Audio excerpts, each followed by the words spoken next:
Thank you, Provost Linzer. It is a long-standing tradition at Northwestern Law for the graduating class to select members of its class to deliver remarks. This year's class has selected two speakers, a JD graduate and an LLM graduate. Our first speaker is JD graduate Eric White.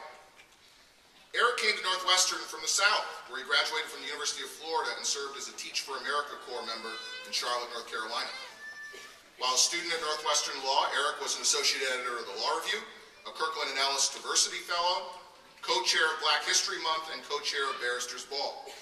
He participated in our Bloom Legal Clinic's Children and Family Justice Center, working primarily with the Illinois Coalition for the Fair Sentencing of Children.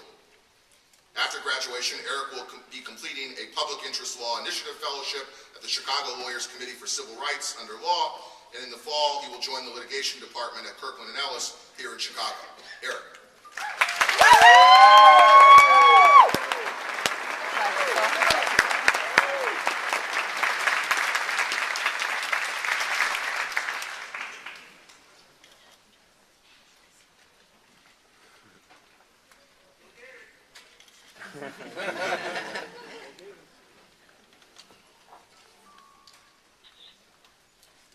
Thank you, Dean Rodriguez. Good afternoon, faculty and staff, family and friends, the class of 2012.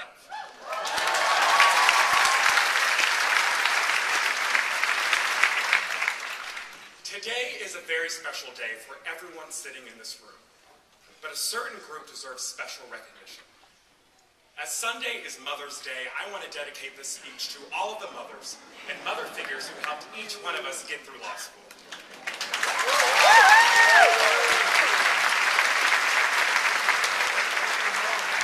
I especially want to thank my Northwestern moms, Professor Bernadine Dorn, Professor Dorothy Roberts, Audra Wilson, Carolyn and Shoba, and Julie in the clinic. But most importantly, I want to thank my mom for always believing in me when I didn't believe in myself, for continuing to answer my incessant telephone calls during 1L here, knowing I was just going to be sobbing uncontrollably and telling you I was going to drop out of law school over and over and over and over again. I mean, it got so bad, y'all, that my mom actually told me to just drop out already. Pack up my stuff and come on home. Thank you. Thank you for being my best friend throughout these 3 years.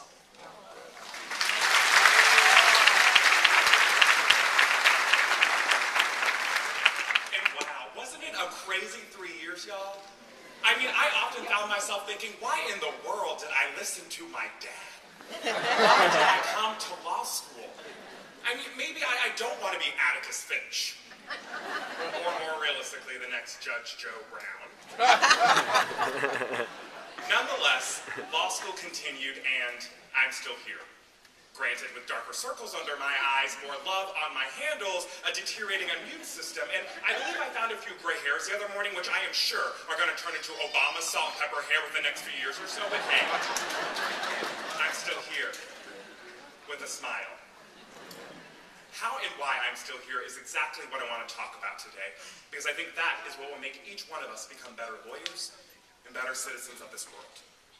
I humbly stand before you all today with a fuller brain and a bursting heart because I was able to lean on so many of you all in times of personal and professional need, and because I did what I was truly passionate about. Throughout law school, I learned the importance of leaning on my peers for help. I mean, I will never forget calling my best friend at the law school, Katie Gorham, on the eve of our first law school exam.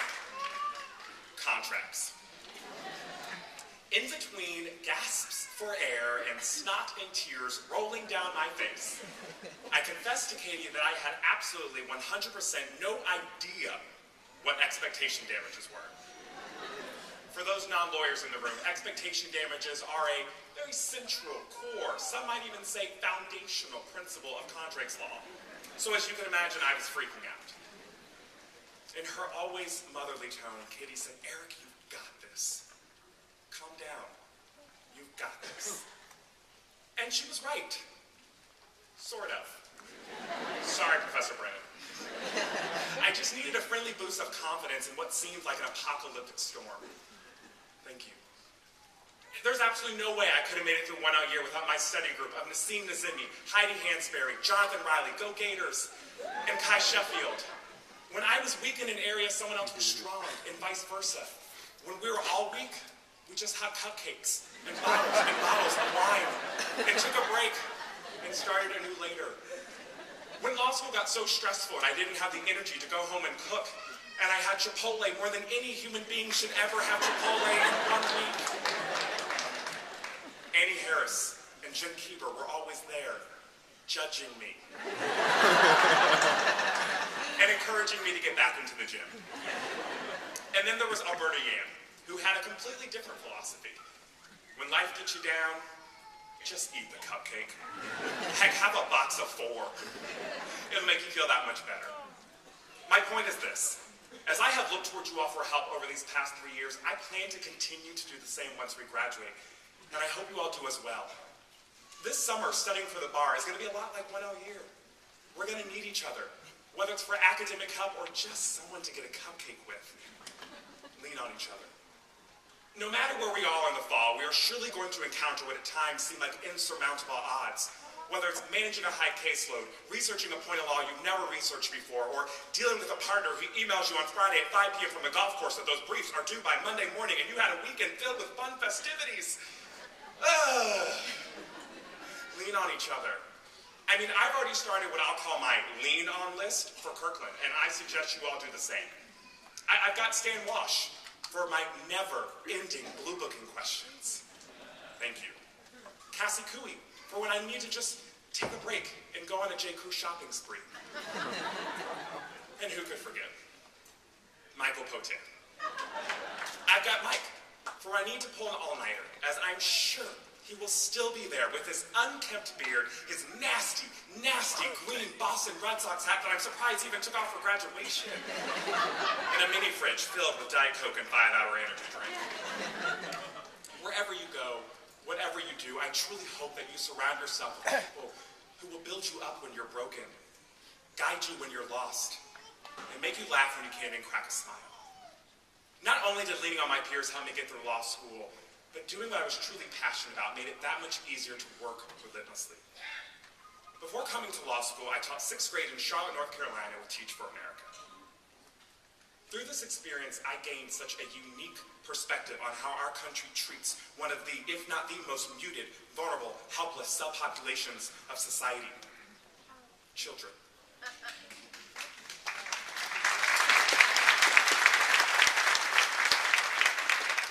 Witnessing such horrific injustices, I decided to come to law school, to better myself so that I could be in a better position to improve the lives of as many children as possible. After first semester of law school, I was lost. I would go home and I would look at my apartment where I had several pictures of my former students, and I felt like I had abandoned my kids. Searching for guidance, I would read through my personal statement over and over again, which talked about my love for children and education, and I felt personally and professionally unaligned. But then Professor Lynn Wabinowitz came into my life. After taking law and social change with him and learning about school desegregation cases, I felt like I was back on track. While other professors fed my brain, and they did a good job of it, Lynn fed my heart. And I couldn't get enough. I then decided to join Northwestern's Juvenile Justice Clinic. I took classes that focused on children's rights with Bernadine Dorn and education law, and I interned for the U.S. Department of Education's Office for Civil Rights. I mean, I was on fire. I mean, all these experiences made me feel alive again and made law school that much easier because I was doing what I cared about. Now, the reality of life and the reality of law school loans,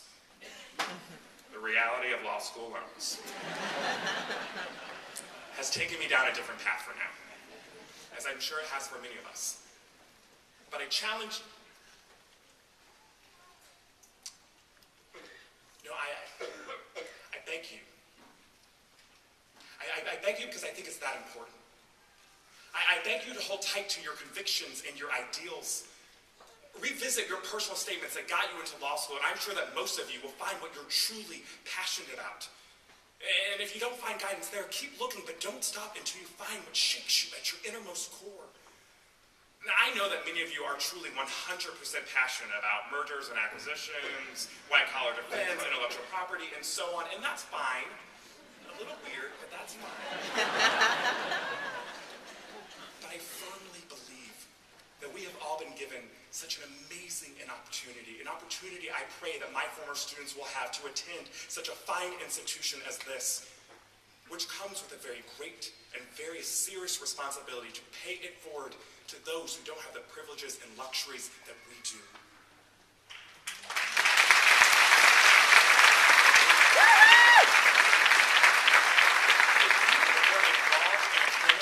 School, continue to do pro bono work in those areas.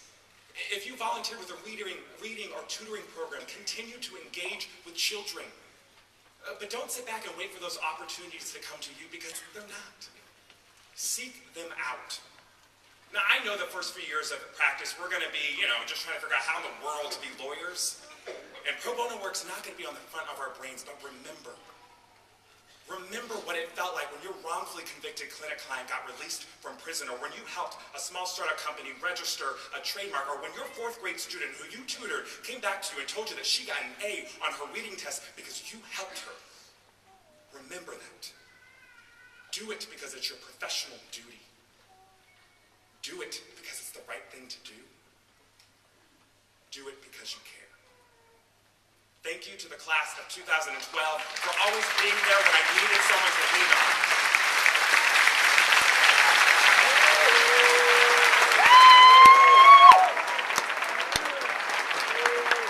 And thank you to Northwestern for always giving us opportunities to explore our true passions in life. Congratulations to us. Thank you.